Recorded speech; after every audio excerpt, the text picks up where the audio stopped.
For there stood by me this night an angel of the God to whom I belong and whom I serve, saying, Do not be afraid, Paul. You must be brought before Caesar, and indeed God has granted you all those who sell with you.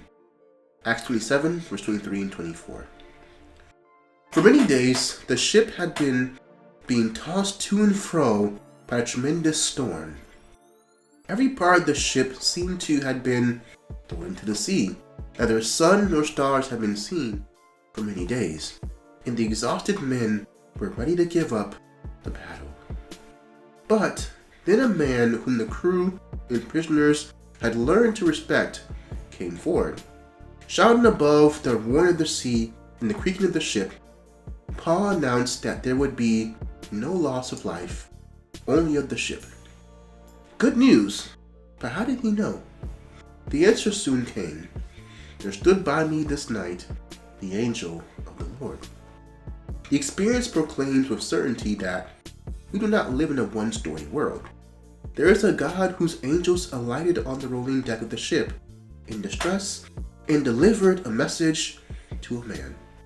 This was no impression or a hunch on Paul's part. It was a real experience. He knew of what he spoke because he had been in contact with heaven before. A familiar voice had spoken. Paul took advantage of this dramatic situation to witness to his relation to the God whose I am and whom I serve.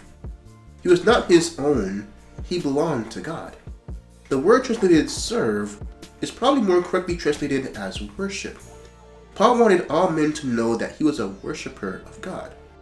Then, to make his testimony even more emphatic, he added, Be of good cheer, for I believe God, that he shall be even as it was told to me.